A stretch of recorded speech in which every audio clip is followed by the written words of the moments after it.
Sejam muito bem-vindos. Meu nome é João Carlos, aluno do primeiro período de Tecnologia da Informação, e eu estou também aqui com a minha colega de curso, Sara, e também Yasmin. Yasmin. Yasmin. E o nosso convidado é é o nosso professor atual da disciplina de Tecnologia da Informação e Sociedade, o professor Eugênio Freire, mas que ele vai conversar conosco sobre a disciplina de. Relações entre comunicação, mídia e educação. Exatamente. Para que vocês conheçam um pouco sobre a metodologia e o que a disciplina se trata. Então, seja muito bem-vindo, Eugênio. Obrigado. Vamos conversar aqui um pouco sobre a disciplina. Então, professor, eu tenho uma pergunta. Eu não conhecia essa disciplina antes desse trabalho.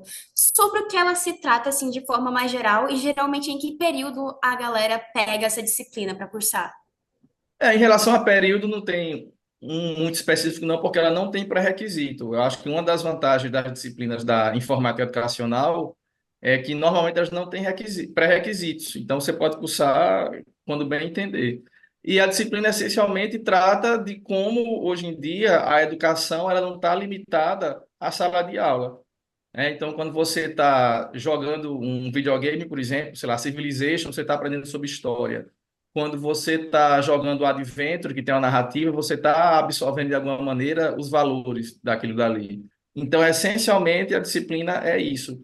Ela vai tratar de aspectos elementares dos três pontos, ou seja, a gente vai ver de forma muito básica o que é o processo de comunicação, algumas das principais vertentes sobre a comunicação, porque é um tema muito complexo, o que é necessário para haver comunicação, e aí vamos ver também sobre mídia, né? Tipos de mídia, elementos da mídia, elementos diegéticos, não diegéticos, como a utilização de certos elementos pode direcionar a visão do espectador, e também em relação à educação. Então, o que é educação?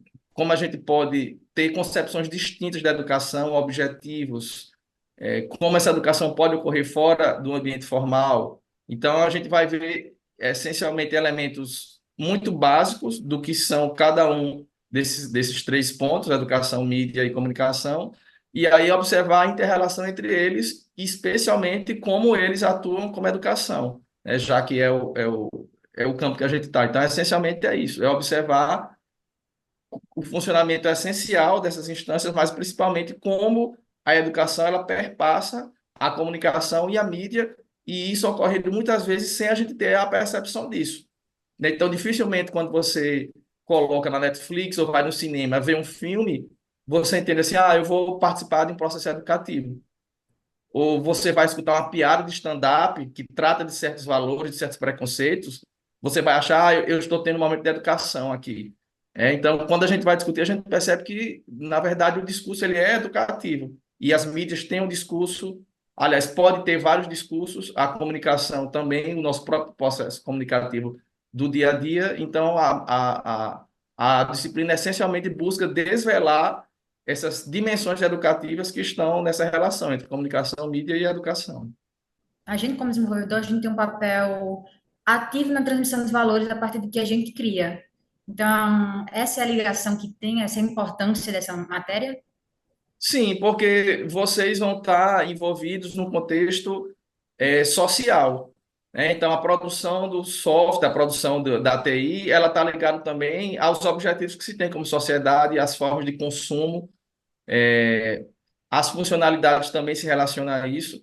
Então, no que se refere à questão da disciplina, a gente vai observar como vocês, não apenas enquanto desenvolvedores, mas também como cidadãos, podem se relacionar com isso, né? Então, que tipo de implicação em sustentabilidade a minha produção tem?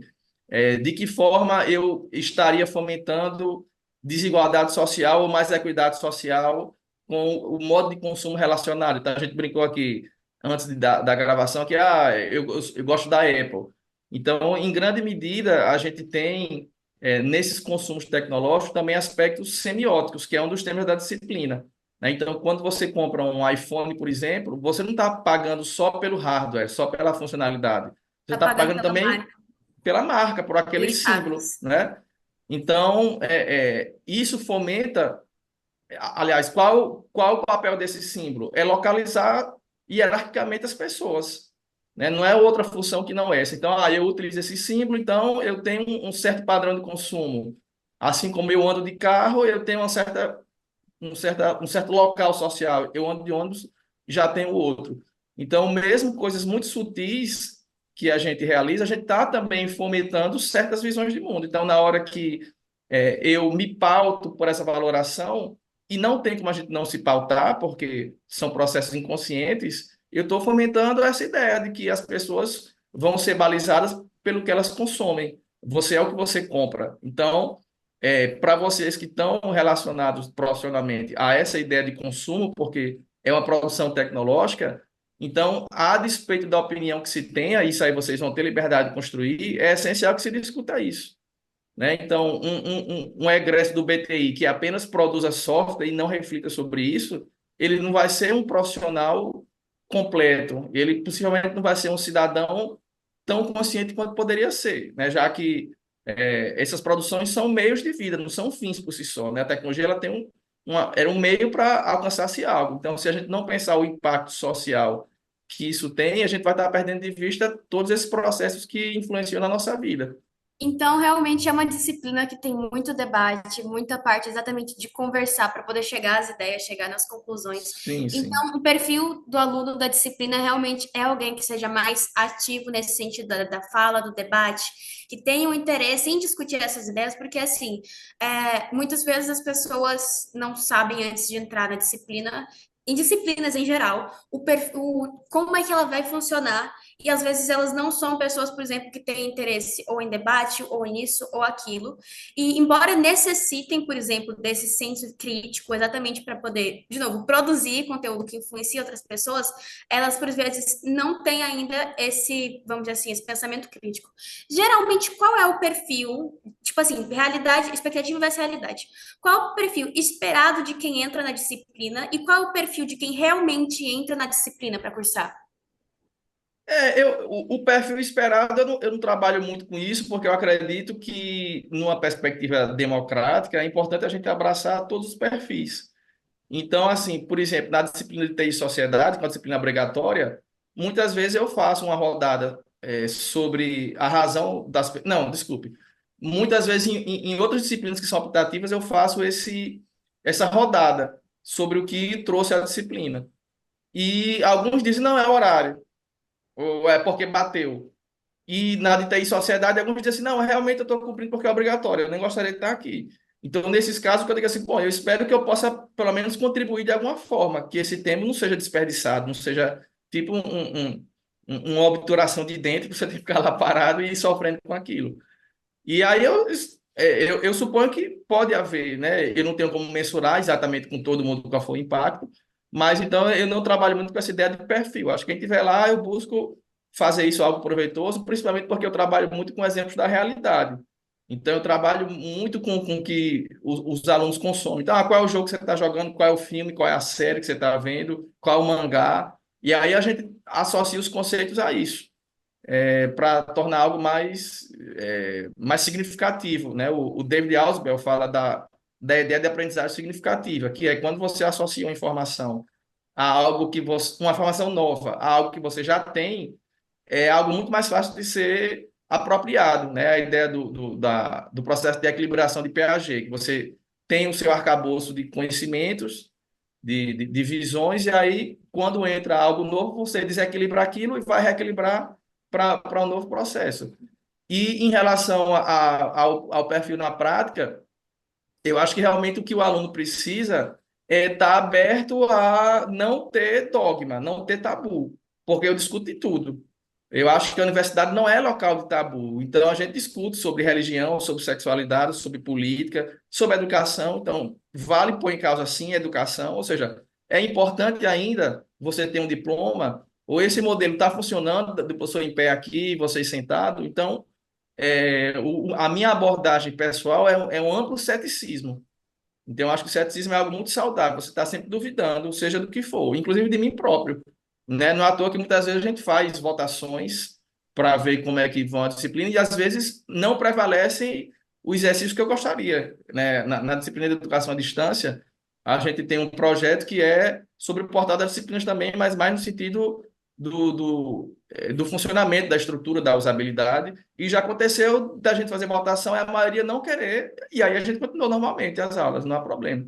Então, eu acho que não necessariamente todo mundo precisa participar do debate, até porque a turma é grande, então nem seria viável. E normalmente o que acontece é que há um grupo mais ou menos similar que é mais ativo, o outro menos, e isso é normal. Agora, o que é essencial, eu acho que é realmente estar aberto a duvidar, estar aberto ao ceticismo. E, professor, eu gostaria de saber a sua opinião sobre a questão da educação não tradicional, né? Como o senhor falou dos filmes, de séries, mas a gente também vê muitas aulas mesmo, aulas no YouTube, dicas que as pessoas dão em vídeos curtos, né? No Instagram, no TikTok.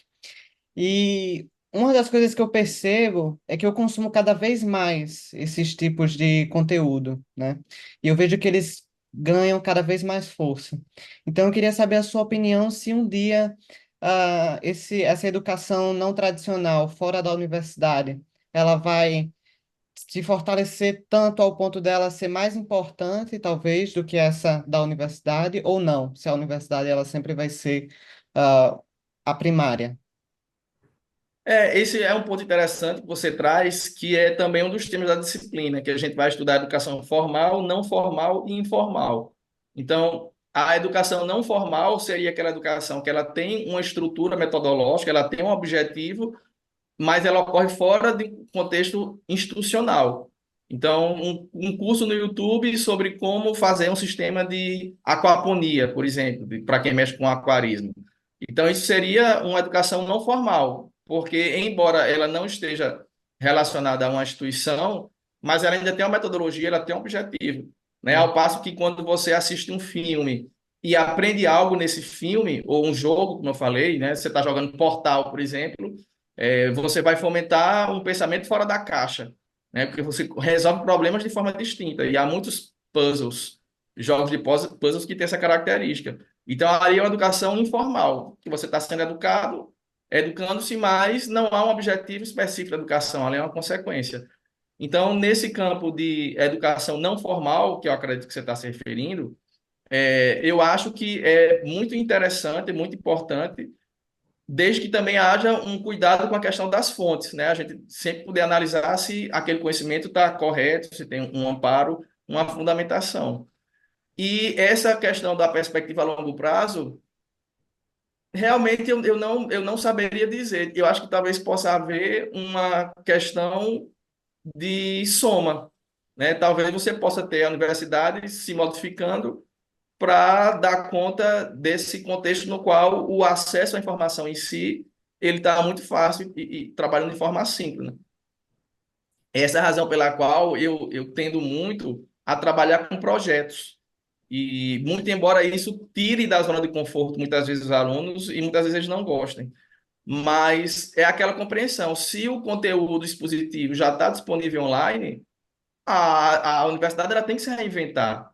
É aquela coisa, se não, a aula serei eu falando lá e os alunos escutando. Então, por que não ser online isso? Por que não ser assíncrono? Então, por isso que é interessante que haja, primeiro, essa perspectiva de ação, então, uma interação forte entre aluno e professor, e segundo, essas ações mais inovadoras e mais voltadas à atividade do aluno, à proatividade do aluno. Então, por exemplo, nessa própria disciplina sobre a qual a gente está tratando, existe um tema que são os aparelhos ideológicos do Estado, do Althusser, que ele fala que a nossa formação se dá em vários aparelhos ideológicos. A escola é um, mas a mídia é outra, a literatura é outra, a comunicação é outra, a política é outra, os esportes são outros. Enfim, cada campo contribui para a nossa formação. E aí, um modo que eu achei para trabalhar isso de forma mais ativa é fazer um debate com os alunos. Ou seja, a gente tem essa atividade na disciplina que é cada aluno escolhe um aparelho ideológico e a gente faz como se fosse um campeonato. Então, tem as eliminatórias. É política versus cultura. Aí eles fazem uma exposição, debatem entre si e a turma vota. Quem foi que, depois do debate, qual foi o aparelho que se mostrou mais influente? Porque a discussão é essa, cada grupo vai defender. Não, o meu aparelho é o que influencia mais a pessoa, as pessoas. Ou seja, a cultura influencia mais do que a política. O esporte influencia mais do que a literatura. E por aí vai. E aí, ao final, a gente faz as eliminatórias, e os restantes dos alunos votam e a gente chega ao resultado. Então, esse tipo de trabalho, ele tende a trabalhar o conteúdo de uma forma muito mais interessante, muito mais ativa. Porque se for para o professor chegar e explicar o texto do Alto Sé, é isso, é aquilo, é assim que funciona, não precisa ser em sala de aula, não precisa ser presencialmente. Isso já está disponível.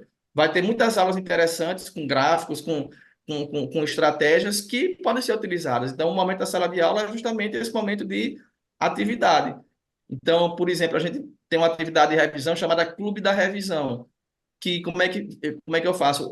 São formados grupos, e aí eu levo uma pergunta para o grupo, e nisso sorteia quem vai responder.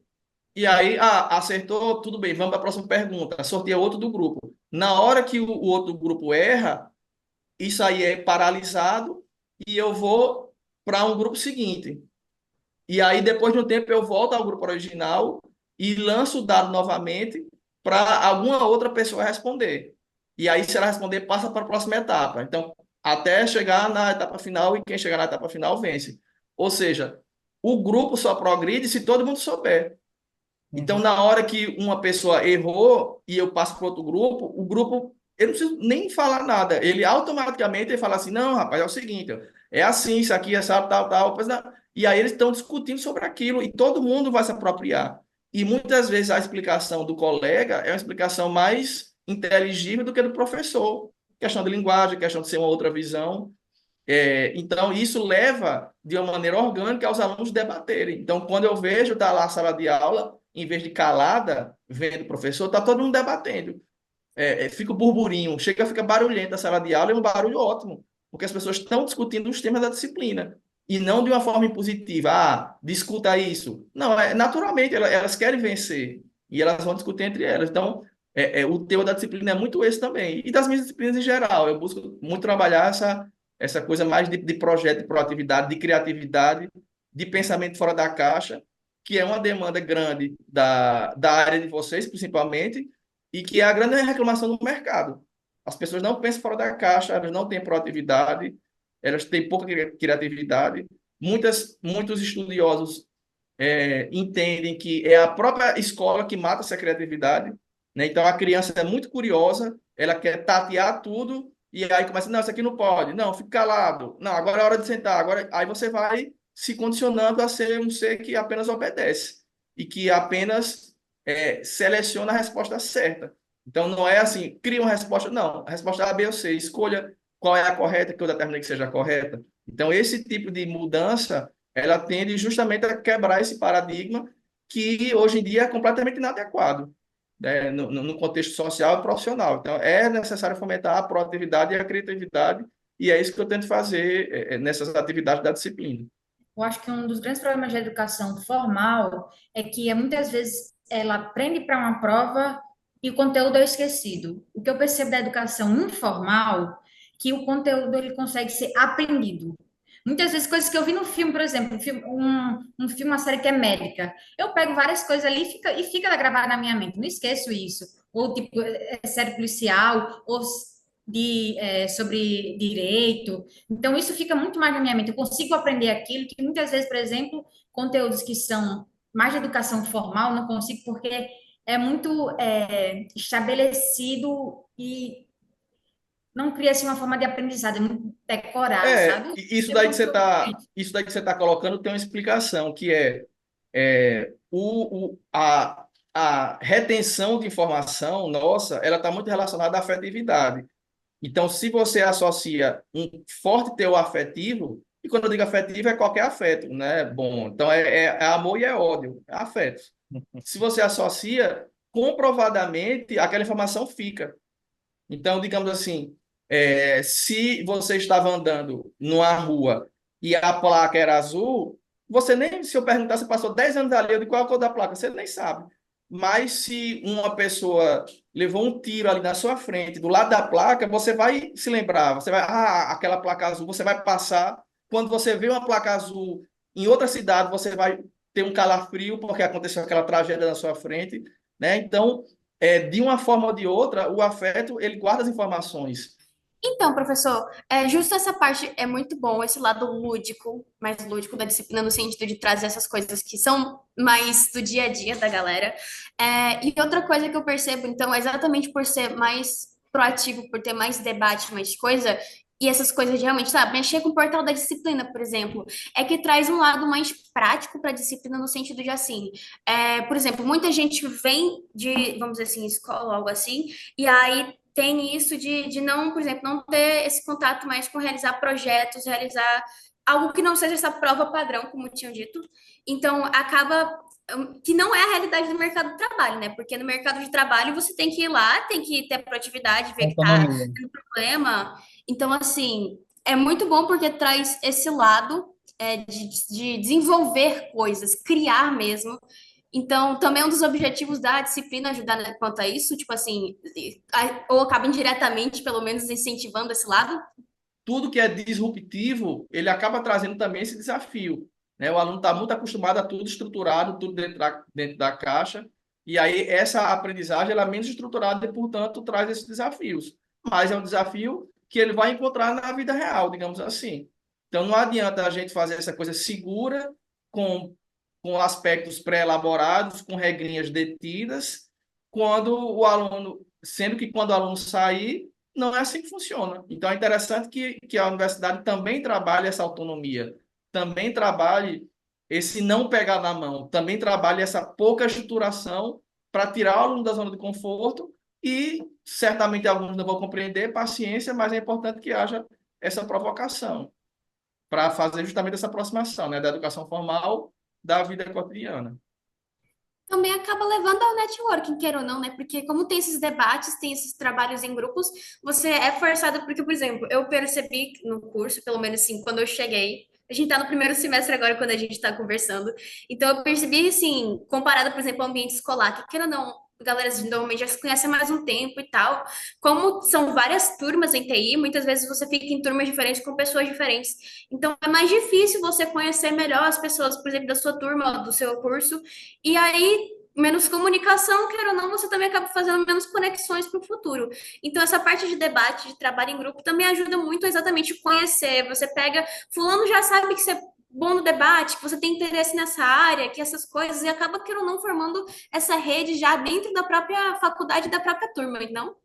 Acredito que sim.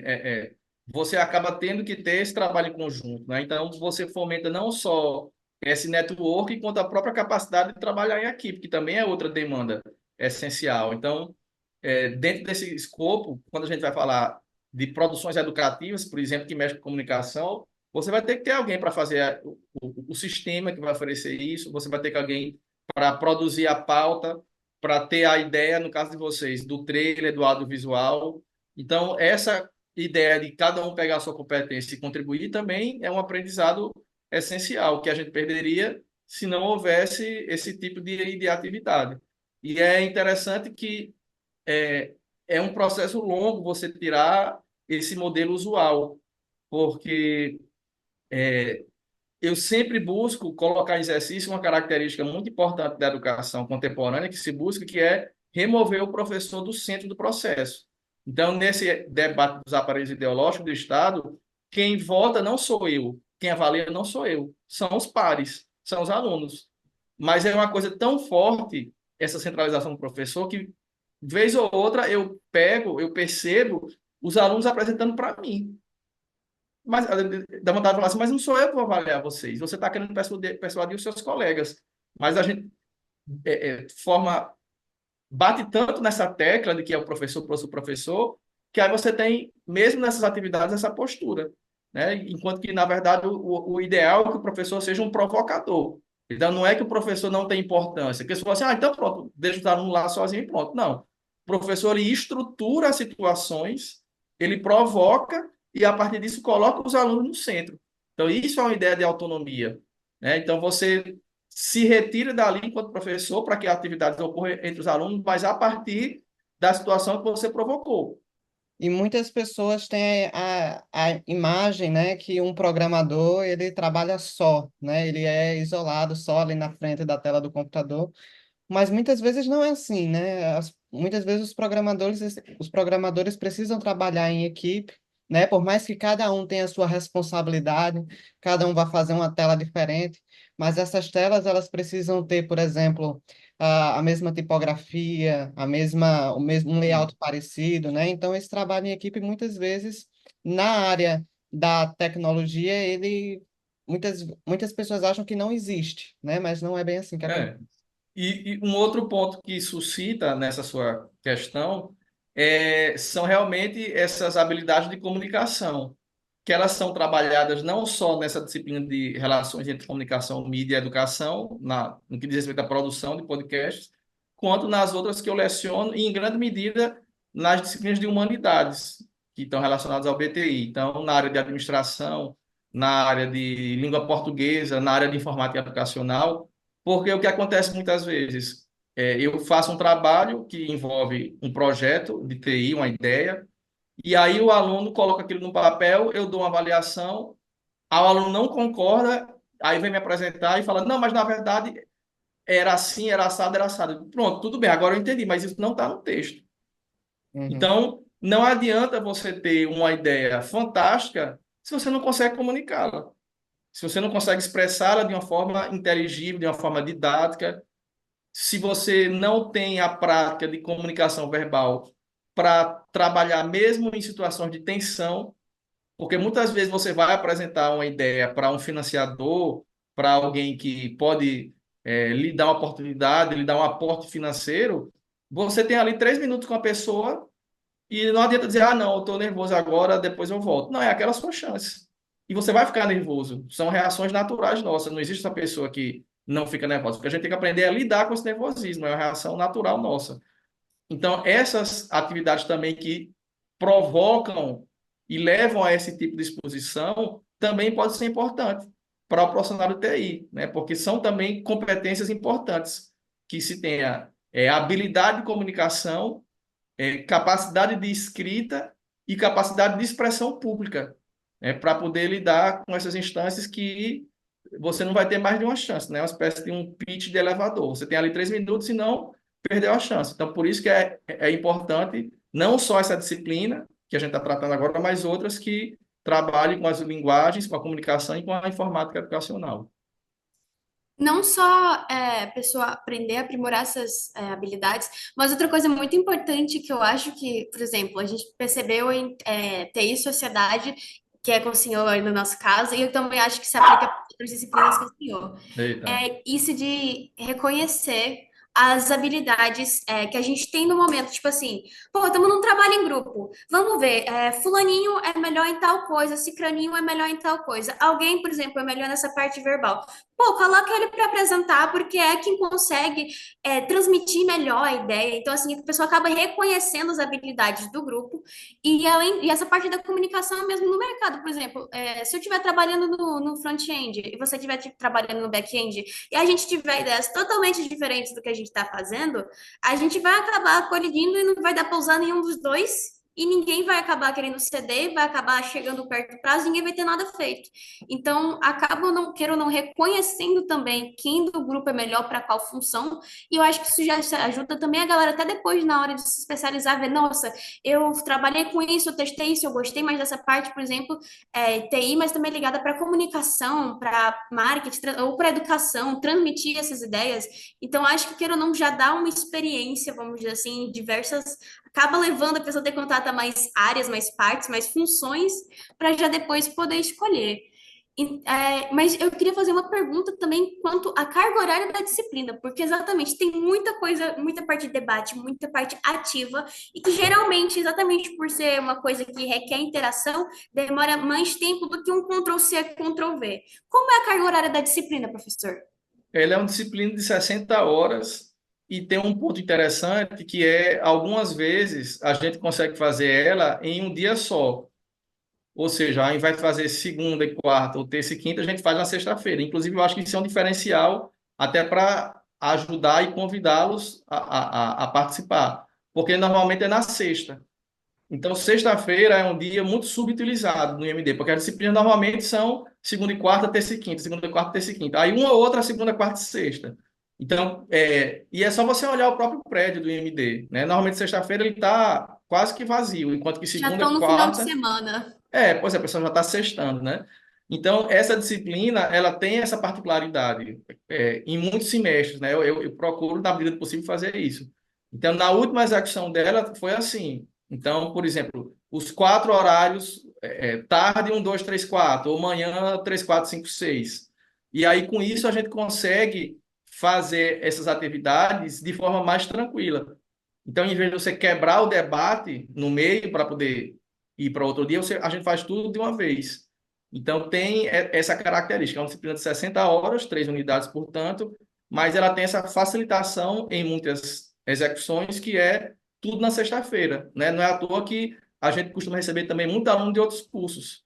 Tá precisando preencher o horário e aí vê essa oportunidade, então atende também esse interesse, né? Ou seja, atende ao interesse do IMD de preencher aquele horário, atende ao interesse dos alunos do IMD para preencher também e oportuniza para que outras pessoas possam também cursar. E, inclusive, também é interessante para a divulgação da própria ênfase de informática educacional, porque é comum de alguém cursar uma disciplina, assim, achei interessante essa área, e posteriormente cursar outras. Então, é por isso que, embora a ênfase seja à noite de informática educacional, a gente tem essas disciplinas de atração, digamos assim, em outros horários, né? Justamente para que alunos que não são da informática educacional, ou seja, estão em outros turnos, eles possam conhecer e, eventualmente, se interessar e cursar todas as disciplinas ou algumas disciplinas dessa ênfase.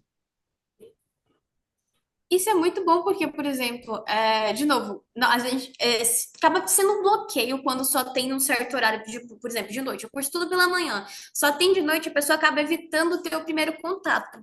Porque, quer ou não, deslocamento. E além disso, mesmo no deslocamento, por ser na sexta-feira, vamos dizer assim, já estou pagando uma matéria na sexta-feira. Pô, eu vou pro IMD para pagar uma matéria, 50, sei lá, 50 minutos, 1 hora e 40 e vou embora? Não, vamos Pois ver o que é. tem interessante na sexta-feira mais para fazer. E realmente, como você falou, É. professor, eu vejo que sexta-feira é o dia que o IMD, como você falou, a galera já tá no final de semana, É, já tá curtindo, fazendo trabalho, estudando para as provas também, pois é. mas que aí dá para tornar, aprender mais coisa e se envolver E mais. uma oportunidade para quem é de outras ênfases cursar, nem que seja uma disciplina apenas, né, da nossa. Então, pelo menos até agora está dando bem certo esse horário. E isso ocorre tanto com ela quanto com a educação à distância também, em algumas execuções. Eu tenho mais uma perguntinha. Quanto a gente já falou muito dessa parte de debate, sobre o quão ativa é essa disciplina em relação a essas participações, mas eu queria perguntar: já deu para entender, por exemplo, essa parte dos portais, que então a parte avaliativa da disciplina é exatamente mais parte de projetos, mas tem alguma parte que é realmente, por exemplo, uma prova por escrita, ou como é que é a parte avaliativa? Tem uma prova escrita, até em cumprimento ao regimento, que preconiza essa avaliação escrita, então normalmente a gente tem uma avaliação escrita na primeira unidade. E aí os outros trabalhos procuram trabalhar mais nessa noção mais ativa. Mas há também essa dimensão mais clássica, digamos assim. Entendi, entendi. Professor, você falou do diferencial da disciplina, tanto do horário como de dar contato aos pés, esse pé da informática educacional. Tem mais algum diferencial que, para quem esteja ouvindo, quem esteja vendo esse vídeo ou ouvindo o podcast, tem mais algum diferencial que que você acha que, tipo assim, nossa, é isso que daqui que também é o que torna essa matéria diferente, é o que. Eu acho que essa parte realmente de estar ativo, de estar conversando, de estar interagindo. Mas tem mais alguma coisa que você acha legal, assim, falar sobre isso? Eu acho que a leveza da disciplina, porque é muito comum a gente ter disciplinas muito pesadas tecnicamente, muita matemática, aquela coisa mais sisuda, e essa disciplina você vai discutir coisas do dia a dia. Então, quando eu vou falar de comunicação, eu trabalho com Sheldon, do Big Bang Theory, né, o personagem. Quando eu vou trabalhar alguns elementos básicos do processo de significação, eu dou um exemplo lá com a calopsita, como quando você faz certos comandos, ela responde. a gente vê trechos de documentários, a depender do exercício, a gente discute a partir de filmes, de fóruns, e aí sempre retomando esses exemplos, né? O que é que vocês assistiram? Assistir filme e tal, e a gente vai discutir como aquilo se relaciona com o conteúdo, ou exemplos educativos que vêm ocorrendo, o último meme do Zap, como é que isso pode ser interpretado do ponto de vista semiótico. Então, é uma disciplina que ela traz uma leveza. O tempo passa rápido nela, justamente porque a gente trabalha coisas que são inerentes ao nosso dia a dia, comunicação, mídia, né? Então, séries, filmes, videogames, zaps da vida. Então, eu acho que um ponto interessante é esse, que pode ser atrativo, é essa leveza que a disciplina tem e essa atmosfera que retoma mais o contexto de vocês.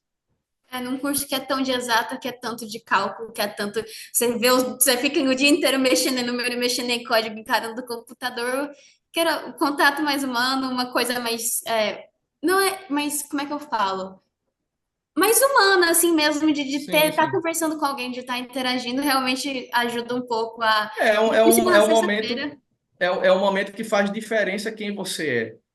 Então, claro que cada campo do conhecimento tem a sua particularidade. Mas, normalmente, quando você está aprendendo um código, é a sua relação com aquele objeto. Mas, quando você está analisando como a comunicação nos forma, você também é sujeito desse objeto de estudo. Então, você vai analisar a sua própria experiência. Então, mas espera aí, os meus valores são esses. Mas em que medida esses valores são influenciados pelo que eu assisto, pelo que eu leio? Em que medida esse noticiário aqui tem um certo enviesamento? Qual é a ideologia por trás desse filme?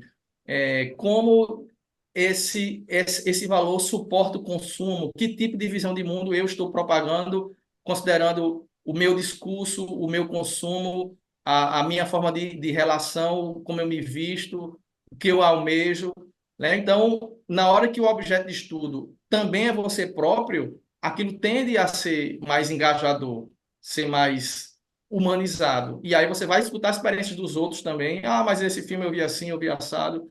Mas na minha família, realmente, a minha mãe tinha essa ideia de que você tinha que obedecer. Não, minha mãe, ela achava legal que a gente questionasse, e aí a gente vai discutir como a própria sociedade, ela nos programa, digamos assim, nos fomenta a obediência, né? O professor é a figura da autoridade, é o médico, é o pai, e a criança que questiona ela é o quê? Ela é mal educada, ou seja, você questionar é você ser mal. E aí isso vai sendo introjetado na gente, e aí vem essa ideia de dificuldade de conflito.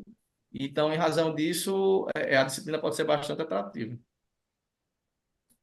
Ok, professor, muito obrigado pela sua disponibilidade. Eu acho que deu para a gente explorar bem a disciplina e quem está nos assistindo, eu acho que deu para conhecer muito bem como que é mesmo, tanto a parte de conteúdo quanto a parte da dinâmica das aulas.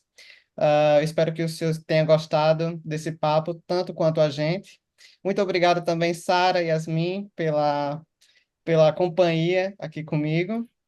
E se o senhor quiser deixar alguma mensagem final para quem está considerando cursar essa disciplina, ou então algum conselho que o senhor quiser aproveitar nesses minutos finais. Antes eu queria só também falar uma coisinha para despedida. Obrigada mesmo, professor. Eu acho que a gente aprendeu muito sobre essa disciplina, porque queira ou não, a gente entra no curso, a gente tem contato, mas só primeiro com as disciplinas obrigatórias. Então a gente acaba não sabendo muito sobre as outras disciplinas, as opcionais, que assim, a gente acaba sendo largado e ok, depois das obrigatórias, o que é que eu faço? Quais são as possibilidades que eu tenho? Então eu acho que eu aprendi muito sobre a disciplina. Genuinamente gostei muito da conversa. Muito obrigada mesmo, professor. Você falou muita coisa que eu não sabia, que algumas coisas eu já percebi pelo padrão de aula que você dá pra gente, que realmente tem esse lado mais de debate, de pensar, sair dessa caixinha, mas mesmo assim, muita coisa nova. Então, que eu espero que também muita gente possa aprender de novo assistindo esse vídeo, ouvindo esse podcast. Muito obrigada mesmo, professor. Eu que agradeço pela oportunidade de divulgação. E o que eu posso dizer, ao final, é convidar para quem tiver interesse em cursar, né? Como eu falei, eu acho que é uma disciplina que ela tem uma leveza que pode ser interessante de ser agregado à grade de cada estudante.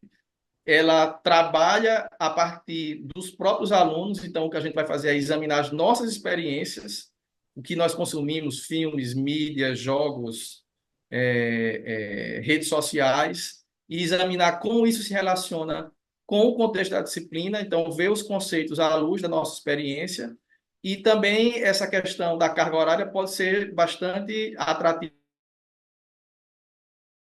exercer dessa maneira, que a gente tem a programação em um dia só. E justamente nas sextas-feiras, que é um período que normalmente há mais slots para ser preenchido. Então, eu acho que é uma disciplina que é bem provocativa, bem interessante, bem engajadora, e pode ser essencial para esse desenvolvimento do senso crítico, para a gente não ser apenas programador, gerador de código, mas de fato cidadãos conscientes sobre como as nossas práticas fomentam a sociedade X ou Y e como nós próprios somos frutos dessas influências. Então, na medida que a gente as percebe, consegue refletir sobre, consegue compreender, certamente a gente tende a ter uma vivência mais bem fundamentada, né? Uma visão mais clara sobre quem somos e quem poderemos ser. Então é isso, muito obrigada, professor. Obrigada aí por deixar o convite. E para a galera que está assistindo, se lembra, não custa tentar abrir para oportunidades novas. Espero que vocês tenham gostado. Falou, tenham um bom dia, boa tarde ou boa noite.